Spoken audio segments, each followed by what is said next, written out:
We'll be taking a journey through the feature stores, and I'll be your pilot. This session originates from my journey exploring feature stores, what they are, what they can offer, and I hope that in 20 minutes you know everything, the foundational knowledge to apply everything for your own journey.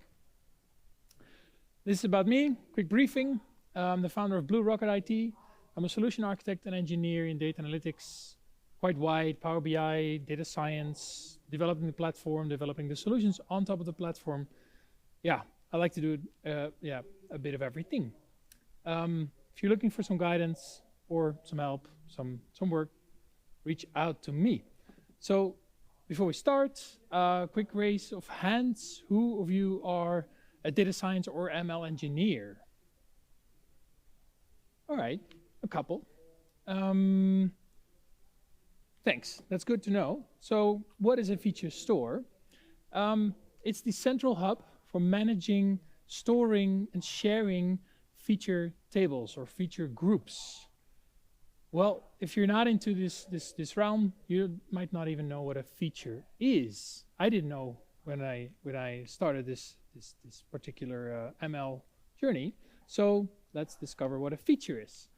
It always helps to visualize it, right? So imagine you're developing a machine learning model that predicts the quality of a batch of wine that was just produced. And the model might need to know a lot of characteristics about examples, right? To learn how it can predict that. So that's basically what it is. A feature is a column in this table, an attribute of such an example. I discovered over the last years that a lot of things in data science have really fancy names, but they're not that fancy at all. Feature engineering is something that they call a lot of times. It's basically just data engineering to get a feature table like this. So it is really relatable to other people if you're just into data engineering. Features are the input for your machine learning model. They're extremely important. If you don't get this right, your model will never perform up to its potential. So, yeah, I think I covered this. So your model is only as good as the features you fed into it. If you have a state-of-the-art machine learning model, you select the greatest algorithms, but if you feed it incorrect data, garbage in is garbage out. In fact, most Kaggle grandmasters, people who are really good in Kaggle competitions, they state that the secret to winning is the feature engineering. So let's dive into it. First, set the stage a little bit. I'm with a background in BI, Power BI, data engineering, data warehousing. I suspect some of you might be as well. So you might know fact tables in star schemas, right? In your data warehouse. So how do these relate? Your feature table and your fact table. I think it really helps positioning the things correctly. So first, we have the attributes, and starting from the left, you see that the attributes in the fact table, a feature table, can be anything.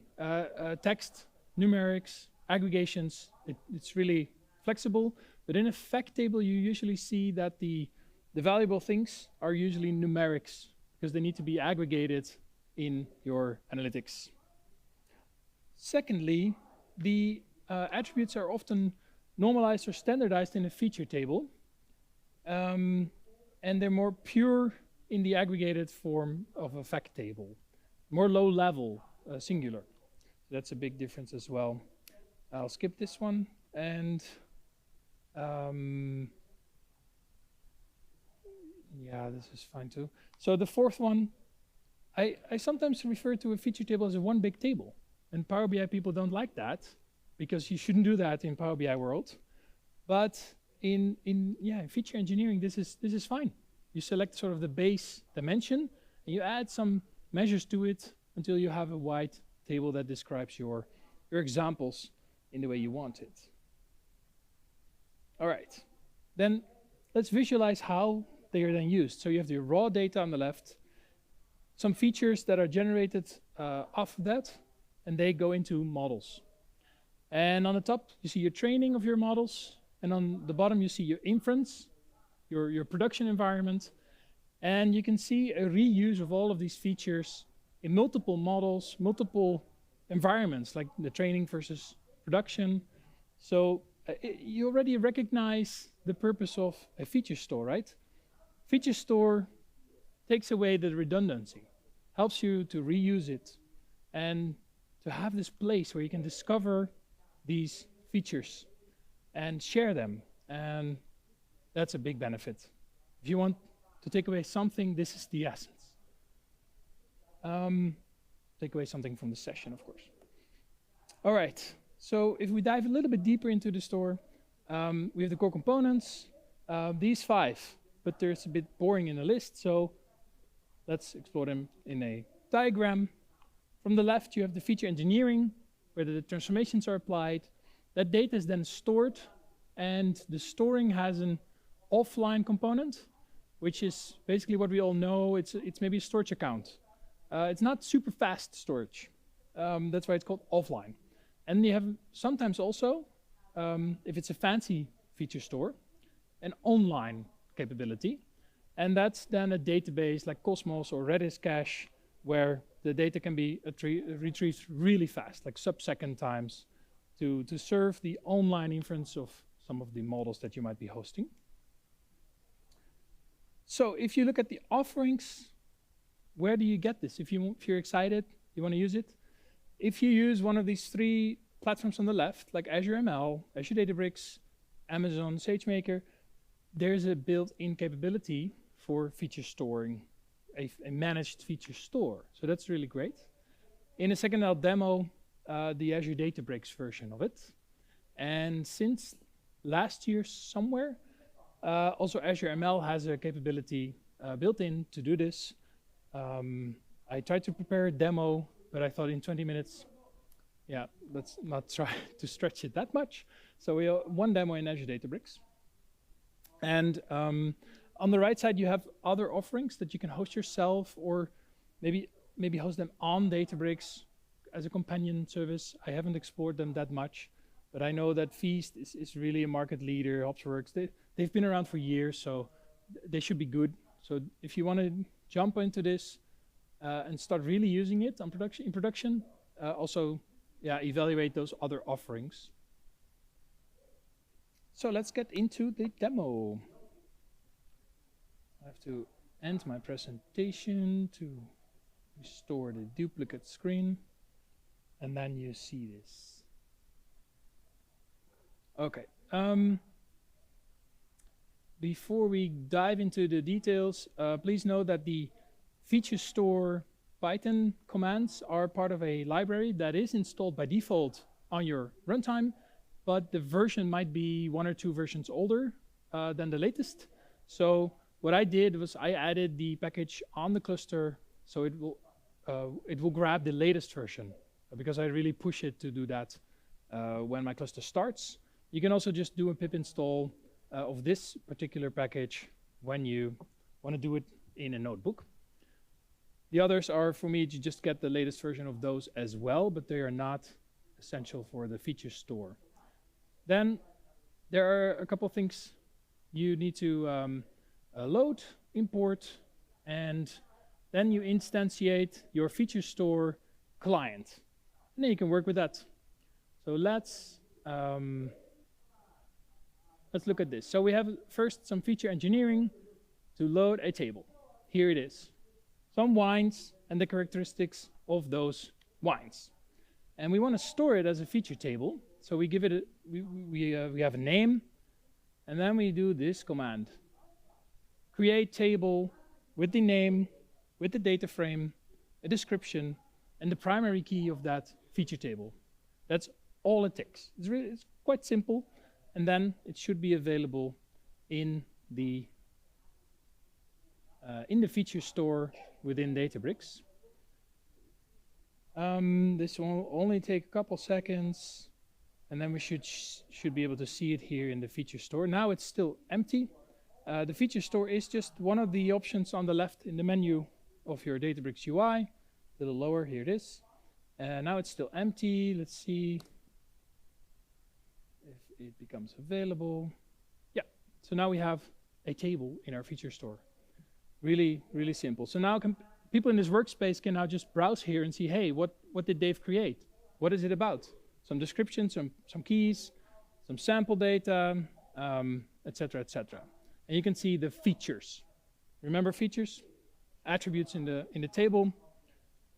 So yeah, you can make this really rich for people to just be able to share it as well in their pipelines. And then I think I'll just, for the sake of time, go to our model.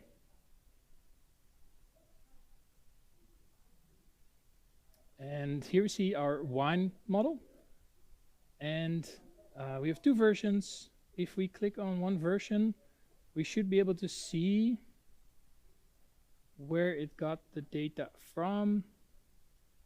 But where is the particular info I want to see?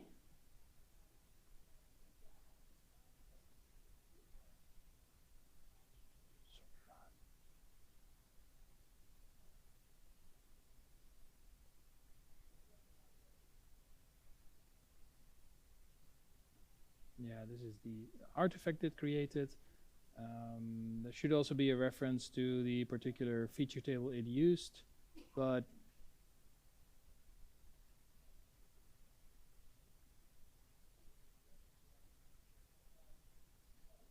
models, source, data sets.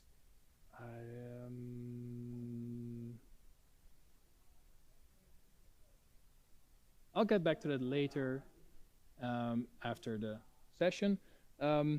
Please know that there's a clear lineage between the feature table that you used in your model, and Databricks knows that. So when you do a new model training and you use another feature table or new updated feature table, it knows exactly which version you used. So for compliance reasons, regulatory reasons, it's really helpful to have that clear path in history and that evidence of what you exactly did. It really helps you. So it plugs into the existing ML flow capabilities of Azure Databricks. So that's really neat. Yeah, that's good. Then let's go back to the slides. All right, so the benefits of the store, like I said many times, it standardizes your features. It makes them available centrally. You can reuse them, so that's really, really great. And that, in the end, gives you efficiency, getting your models out there sooner, quicker, and your scalability as a team also becomes better. How do you say that? You can handle many more models at the same time. You don't have to spend time on data engineering again and again. You can reuse the data engineering that another team or a colleague already did. So that in the end gives you the scalability to handle more models at the same time.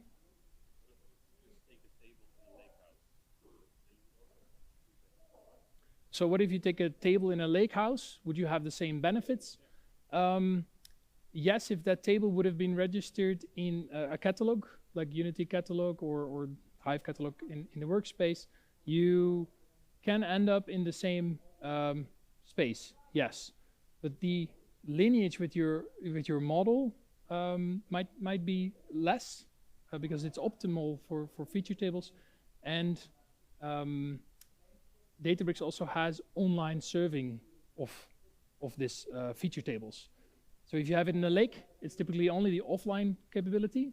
It's not per se optimized for sub-second delivery of those tables. Also, if you look at the ML offering in Azure ML, they have a Redis cache that they can benefit. So then, yeah, Redis cache is not the same as your storage account. Of course, it's slower. The purpose is different. So that's also something to take into account. But not all models need to be online or requested online. A lot of models just run once a week in a batch, and then data coming from your lake would be fine. Yes. The improved collaboration also is really a big benefit. I have worked in a team where we had 100 data scientists, a department, spread across 10 teams, and I knew for a fact that many teams just did the same task over and over again to load the transactions, the customers, the products. And they tried to do that in a central way. They shared code, but then the next day the code was updated by another team and it was old again. So having this catalog registry where you can put your things, where you can share it and you can say to your colleague, I've done this already. Load that table and then you're fine. If you want to add a column, make a new version of that exact table with the new column, describe it, and other people can just use the new version as well. And I think, yes, you can also do a similar thing, maybe a bit more limited with Unity Catalog, but not all people are using Unity Catalog yet. So if you're just in a workspace, then this feature store capability can be a good fit anyways. And the quality of your features will also improve if you take the time to store it in a feature table. In your intrinsic motivation to make it really good and describe it really good, it gets a boost. So when you share it to a colleague, it will be naturally a better quality table, and then other people might collaborate. They wanna fix something. They were like, "Hey, Dave, did you know about this bug that you should eliminate a couple of transactions or exclude a couple of clients because they're bad?" You might not even know that. They enhance your existing table with a new version, and so the general quality of everything gets improved. Some best practices to take into account. Please define everything really well. Describe everything. Name everything correctly, because otherwise it will be like a swamp that we know in Data Lake. Becomes a data swamp because everything is just garbage. It's really essential. And then garbage in is still garbage out. So if you create this table and it's still garbage, then the risk is maybe even greater than before, because many more models will use the incorrect table. So it's essential to focus on your data quality. And then, do I need this? Let me quickly switch to my notes on this. So if you have multiple models that share your features, yes, it's good. If you have a highly regulated environment with a lot of compliancy, lots of, like maybe the National Bank or the Bank of Europe is watching what you're doing, then yes, it's a good idea because you have this lineage out of the box. If you spend a lot of time creating data features, yes, do it, because then other people don't have to spend the same time. And if you have this real-time need, then the out-of-the-box online serving of your tables also might be a significant benefit, that you don't have to host your own capability of serving that data in the online hot storage. On the other hand, consider the financial cost of this and the time and expertise to manage this. It's not something that you just do on the side. It should get your attention. You should be committed to it, and maybe put some people or an entire team to manage the feature store. Only then it will succeed. All right, thank you very much. If you could spend the time to put in the session feedback, I'd appreciate that very much. And I think we have 1 minute left, 2 minutes for some questions if there are any. So the question is, do you need some governance, some rules to define what goes in what table, and does it not require some extra attention? I would say not more than your team should already adhere to, right? If they develop a feature table and it goes into a model, they have some rules to follow, like what do they apply? What feature engineering do they apply? What naming convention do they apply? And maybe you should just sharpen it and improve it, but then it's the same. You can apply that, I think, also to what you store in the feature table. Yeah. So we're out of time. Come over to me if you have additional questions. Thank you very much.